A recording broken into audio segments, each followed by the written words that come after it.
Welcome to the conversation today. We're going to talk a little bit about location and place. We've got with us today Paul Sparks. So this is the Paul and Paul Show. Paul Cameron hosting Paul Sparks. Also, we've got Scotty Mageean in the conversation today, and Philip Qua. In the olden days, in the last millennium and before, everything was local. There was a village square, the church was on the corner, the market was over here, and we were able to engage locally, and everything seemed to be easy and wonderful and there. What's happening in our world that seems to be just completely speaking against that? We've been talking about it in terms of the phrase living above place, living above the land, living above the shared life, literally creating over the course of a couple centuries systems and structures that separate us from the kind of cause and effect relationships that you experience in the neighborhood, where now we buy our food from nowhere. We get our clothes from the sky, as it were. We have no idea what's involved, who's shipping it, how the workers were treated who created it, and so forth. We've created lifestyles that never put us in front of the realities of the effects of our actions. And the local neighborhood is a place to bring some of those relationships back together again, where we can, as truth seekers, as followers of the way, seek to know the truth about how our lives affect one another and what faithfulness in our relationships looks like, So I think a great way of summarizing where we've come is that we, in our desire to escape our interdependence, our need for each other, our need for God, our need for the land, to not have to look at those realities, we've created a lifestyle where we can kind of avoid it and control it and look at it from a distance where we don't think we're culpable. And in our country, our Indigenous people continue to remind us about place and land and belonging and the connection of that. Yeah, I love it. I've been learning so much over the course of my time here. It's my third visit, and I've had so many meaningful conversations with Aboriginal groups where you see over and over again their very memory, the very identity, the very sense of who they are comes from their experiences in a particular place. They don't have the same mentality that we can scale things across places and replicate them exactly, kind of place them over the top of things no matter the consequence. They really have a sense of what unique types of care will be necessary in the place that they live and inhabit. And so there's two contrasting worldviews, and we are driven and propelled and, if not controlled, by what we have become in the 21st century. How can we change it? Yeah, that's a good question. Yeah, I've been thinking about this. Like, say I do own a house in a nice suburb, not very different from many suburbs in Melbourne. And if I go to my neighbors and tell them, hey, let's form community in nice words, let's say, well, quite a few answers. One, I don't intend to live here for long. Mm-hmm. Two is I'm too busy. I've already got all my communities elsewhere. I'm well connected. I'm happy with that. And three is, I'm a new migrant. I speak a different language and I don't have much in common with you. And that geographical space that I've been put in, I just find I can't get community going. I mean, no one's interested in me. So it could actually that locality be now a more virtual one, or it could be somewhere else. And that's as legit as the physical land.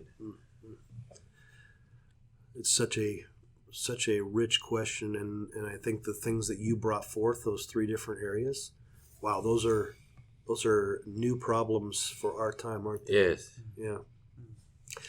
One of the things that, one of the reflections around this is that the parish or the neighborhood is the one microcosm where you can have the overlap of economy, environmental concerns, civic concerns, all the common dimensions of life, educational and health concerns.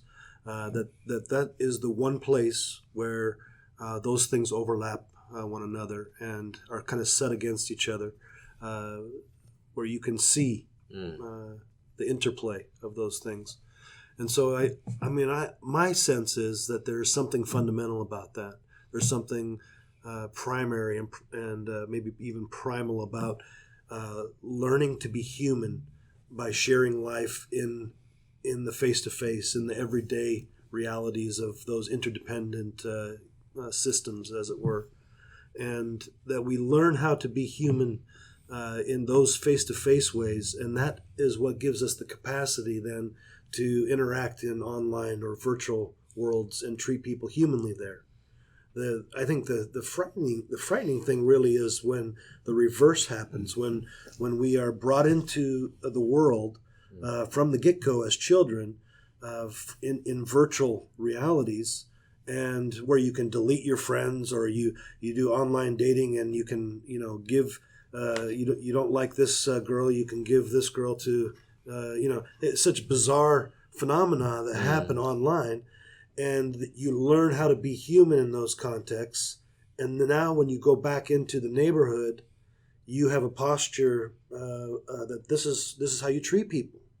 You treat people, you can discard them when you get tired of them. There's no commitment to the land and so forth. So all that said, Phil, I'm saying we have a huge calling ahead of us because you're right.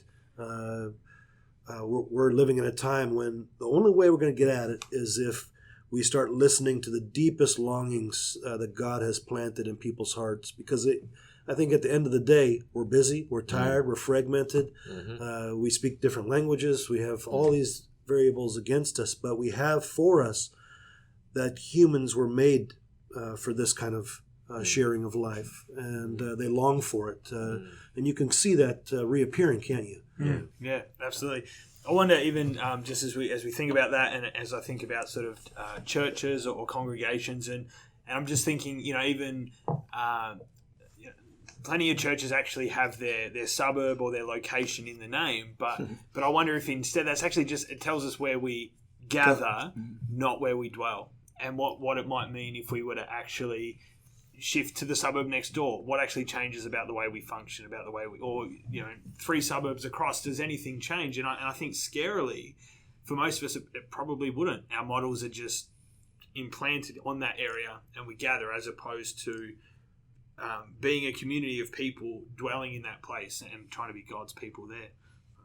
You had brought up, Scott, the story of inviting your youth group, I think it was, or some group of people to actually invite the question, how would you do things differently if you were in a neighboring place? Is that right? Yeah. So with our interns, we asked them to do a bit of a critical reflection on their youth ministries that they're involved in. And if we were to move 30 Ks either side, what actually changes about the kids that we're dealing with, the programs that we're running, just even how we start to sort of discern that space. And for a lot of them, it was the first time that actually started to think, how does location change our model of ministry? So.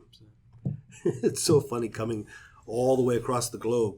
And in many ways, the experiencing life and culture here, the phraseologies here that are uniquely different. I got myself into trouble on many occasions saying something that I shouldn't.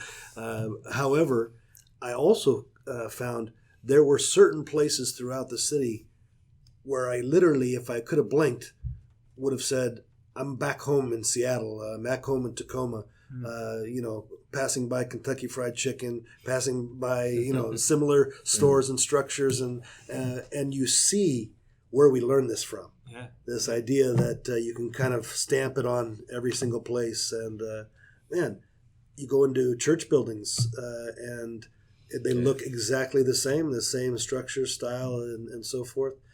What would it be? Just the beauty, the culture, the possibility, right? If we could imagine differently, if we could listen to our places. And that's so important, is to actually get involved in their neighbourhood to the degree where we can hear what's going on there, that we actually take the time out to sit and to listen and to, as a result of that listening, allow God to reshape us for that context. Thanks so much for the conversation. I hope those of you who are listening will continue the conversation, and I'm sure there's other conversations that you'll hear along the way too. Thanks very much, guys. Yeah, thank you. Thank you.